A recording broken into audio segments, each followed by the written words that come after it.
A Amazônia é a maior reserva florestal do planeta. A terça parte do território brasileiro está sob essa floresta. Aqui pouco se planta. A relação do homem com a natureza ainda está na sua fase extrativista. Dos rios se tiram os peixes e para comer uma fruta basta pegar numa árvore. Durante muito tempo, era assim que viviam os índios e os caboclos em equilíbrio com a floresta. Nos últimos 20 anos, foi feito um grande esforço para ocupar a Amazônia. Criou-se a Zona Franca. Muitas indústrias se fixaram em Manaus. A cidade cresceu, quadruplicou. Sua população já chega a 1 milhão de habitantes. No abastecimento, o extrativismo não é mais a solução. Com exceção do peixe, quase todos os alimentos vêm de fora. A Amazônia, de onde já veio o abacaxi, o maracujá e o cacau, agora está importando até frutas de clima frio. Desenvolvendo a agricultura para o cultivo de frutas, pode-se pensar no aumento da produção hoje obtida apenas pelo extrativismo. Se essa produção atender às necessidades locais, as importações de frutas poderão ser reduzidas, baixando o custo da alimentação e possibilitando o crescimento da economia regional. Nós estamos na estação experimental do INPA, no quilômetro 45 da rodovia que liga Manaus a Boa Vista, no território de Roraima. Nós estamos aqui quase no meio da mata com o Jorginho, que é agrônomo e pesquisador do INPA. Ô, Jorginho, qual é o potencial das frutas para a economia da Amazônia e para a alimentação da população daqui? É muito grande, principalmente como fonte de vitaminas, né? E a Amazônia deu exemplos bastante conhecidos disso, que seria o maracujá, o abacaxi e o caju, que são frutas originárias daqui. Mas isso é uma pequena amostra. Existem outras também, muito ricas também em vitamina C, principalmente, como o cupuaçu, né? Existe o camu-camu, também conhecido como caçari, que tem tanta vitamina C, que inclusive é indicada para se fazer tabletes de vitamina C natural, para enriquecimento de alimentos. Temos também o buriti, que é uma palmeira riquíssima em vitamina A, tão rica quanto a cenoura, que é também reconhecidamente uma fonte muito grande de vitamina A. Então esse é o cupuaçu, né? Você aproveita toda a polpa do cupuaçu? Sim. A polpa ela tem uma larga aplicabilidade aqui na indústria alimentícia, né? Da polpa você pode fazer licores, sorvetes, bolos, compotas, bombons, etc. Ela tem uma outra grande vantagem, ainda pouquíssimo explorada na região, que é o aproveitamento do caroço, que serve também para fazer uma espécie de um chocolate e produz uma gordura de alta digestibilidade muito semelhante à gordura de cacau, que tem um grande preço no mercado. E o valor nutricional do cupuaçu? Bem, eu vou tentar fazer uma comparação com frutas mais conhecidas, já que ela é uma fruta ainda assim, sendo lançada, né? Ele é muito rica em vitamina C, mais rica do que o caju. Tem bastante fósforo e açúcares também. E também outra coisa interessante é o teor de acidez dele e a quantidade de pectina. Isso consegue que sejam feitos sucos e doces sem grandes adições de elementos não naturais. Uma outra fruta que o INPA está pesquisando é a pupunha, que normalmente é cozida com sal e consumida como acompanhamento para o café. A polpa da pupunha é oleosa e rica em amido, podendo ser usada para a fabricação de farinhas e óleos comestíveis. Os brotos da palmeira da pupunha fornecem palmitos de excelente qualidade. Esse aqui é o araçaboi. Ela realmente tem surpreendido a gente com o potencial que ela tem. Primeiro porque ela tem uma precocidade assim espantosa. É uma fruteira perene, um arbusto que consegue iniciar sua produção com 11 meses no campo. Também ela consegue ter um rendimento industrial excelente, com em torno de 8% do volume utilizado, você consegue fazer sucos com o sabor bastante firme e um aroma bastante agradável. Muito bem aceito aqui na região. Bom, eu suponho que os índios já devam conhecer bem o potencial dessas frutas, inclusive para a própria alimentação deles, né?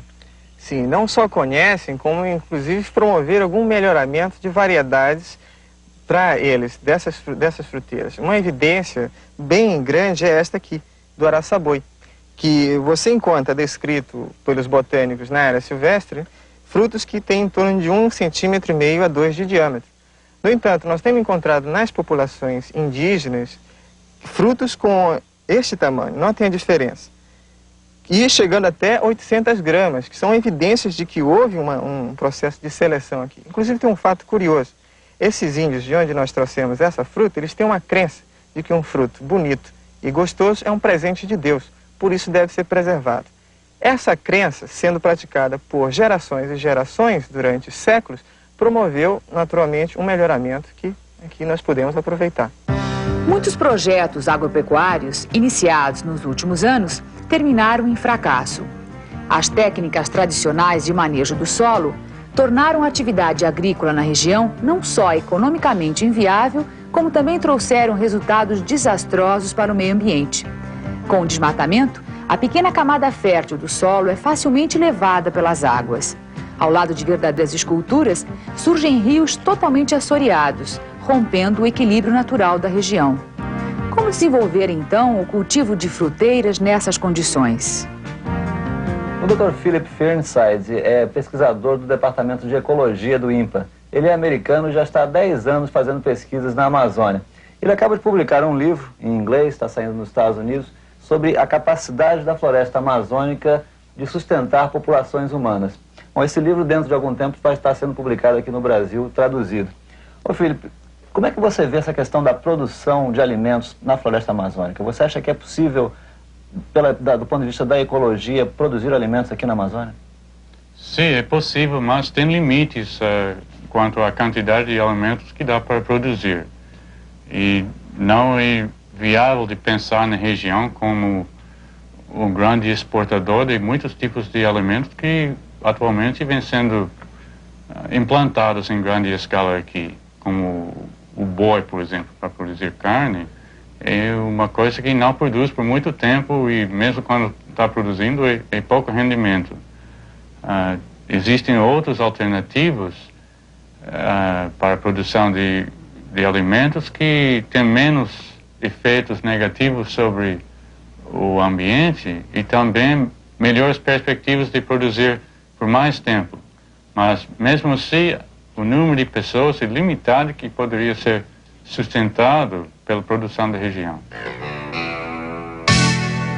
Para chegar a essas conclusões, o Dr. Philip reuniu informações de experiências agrícolas junto à Transamazônica. Com base no resultado econômico de cada tipo de cultivo adotado, ele formulou modelos matemáticos processados em computador. Dessa forma, podem ser previstas as chances de sucesso e fracasso econômico para as diversas propostas de cultivo. Propor soluções que permitam compatibilizar o desenvolvimento da região com a preservação da floresta é uma das maiores preocupações e um dos maiores desafios para todo cientista que estuda a região amazônica. Como diretor do INPA, como é que o senhor encara esse desafio? A floresta amazônica é um ecossistema extremamente complexo e frágil. E as pesquisas desenvolvidas até hoje mostram que a floresta tem uma importância primordial para o equilíbrio do ciclo hidrológico na Amazônia, que representa quase 20% de toda a água doce que circula no planeta, e é muito importante também para a proteção dos solos, que são facilmente erodíveis e de baixa fertilidade química, e dependem da floresta para a sua conservação. Nós estamos, portanto, desenvolvendo pesquisas, como, por exemplo, na área de fruticultura e outros cultivos perenes, que permitam o manejo florestal e a introdução de culturas perenes que imitem a floresta e minimizem esse impacto da destruição, da substituição da floresta por outros tipos de cultura. A exuberância da Amazônia criou uma falsa imagem de fertilidade. Na verdade, o solo é pobre em nutrientes. A floresta vive de seus próprios resíduos. Os galhos e folhas que caem vão realimentar uma fina camada de matéria orgânica que nutre a floresta. Os diversos níveis da vegetação fazem, por sua vez, o papel de anteparo, que protege o solo das chuvas, evitando a sua lavagem. Esse processo extremamente dinâmico e frágil depende essencialmente da grande variedade de espécies vegetais para o seu equilíbrio. Em consequência dessas características especiais do clima e do solo da Amazônia, os pesquisadores do INPA estão desenvolvendo uma ideia que poderá se tornar uma das principais alternativas na produção de alimentos na região. É o que eles chamam de plantio em regime de consórcio. Ô Jorginho, o que é exatamente esse consórcio que vocês estão pesquisando? Bem, é uma junção de várias espécies de cultivos perenes que a gente procura cultivá-las uma intercalada às outras. Ou seja, aproveitando uma ideia que o caboclo daqui da região já fazia. Ele planta diversas fruteiras, de diversas espécies, numa mesma área. Então seria uma espécie de agricultura imitando a floresta? A ideia básica é esta. Nós procuramos imitar a diversidade que existe na floresta, plantando várias espécies numa mesma área. E existem outras vantagens também. Porque se você planta diversas espécies, você poderia então ter, provavelmente, safras que não ocorressem durante o mesmo período. Isso daria, então, uma maior distribuição, utilização da mão de obra de quem utilizasse esse tipo de sistema de cultivo. A outra vantagem, sendo no caso específico de cultivos com espécies perenes de porte florestal, era fazer uma cobertura que fosse capaz de proteger o solo, semelhante ao que ocorre na floresta. O regime de consórcio procura reproduzir os mecanismos da floresta. Por exemplo, os agrônomos do INPA estão plantando uma leguminosa rasteira entre as fruteiras. As várias camadas de folhas do arbusto minimizam o impacto da chuva contra o terreno. Essa proteção se completa pela queda de folhas que formam um verdadeiro tapete. Além disso, as folhas das leguminosas em decomposição fornecem nitrogênio ao solo, um dos nutrientes indispensáveis à agricultura. As leguminosas têm um papel importante nos sistemas de consórcio com outras culturas, porque elas fixam nitrogênio do ar, ou seja, porque elas se associam com bactérias que fixam nitrogênio, elas dispensam total ou parcialmente os adubos nitrogenados, que são adubos caros porque são obtidos a partir de derivados de petróleo. Dentro desses nódulos, as bactérias transformam o nitrogênio do ar, uma forma que as plantas não podem absorver, em amônia, uma forma absorvível pelas plantas. Outra forma das leguminosas contribuírem com o nitrogênio fixado para as outras culturas é através da degradação dos nódulos, quando a gente faz a poda das folhas e dos galhos. Quando se faz essa poda, ocorre uma queda dos nódulos das raízes. Esses nódulos, uma vez degradados no solo, também liberam nutrientes, e principalmente nitrogênio, porque eles formam uma biomassa bastante rica em nitrogênio. Esse é o laboratório de fitopatologia do INPA. É aqui que se estudam as doenças das plantas, especialmente aquelas causadas por fungos e bactérias. O Maurice é biólogo especialista em fitopatologia. Do ponto de vista da sua especialidade, como é que você vê esse projeto do consórcio dos agrônomos do INPA? Bom, em termos de doenças de plantas e de epidemiologia, o consórcio é um sistema favorável. Quer dizer que a diversidade das plantas cultivadas no consórcio permite de estabelecer um bom equilíbrio entre as plantas e os micro-organismos que atacam as plantas. No caso das culturas em plantações de uma espécie só em grande superfície, aí quebra esse equilíbrio e chega a ter uma situação de epidemia.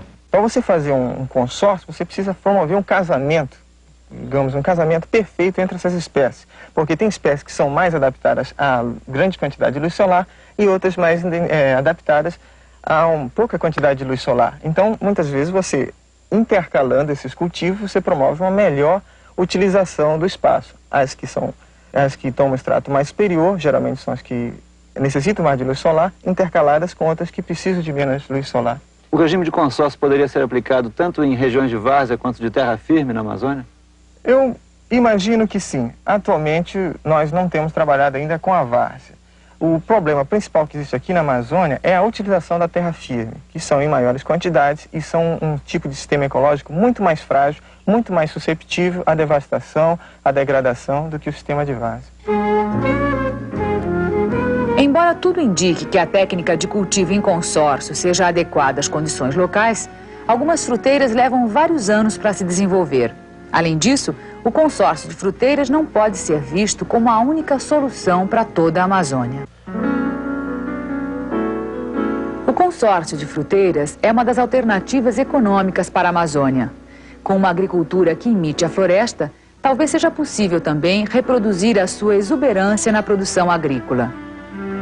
uma nova floresta economicamente ativa. Com certeza, esse é um dos caminhos mais promissores para a preservação ecológica da Amazônia.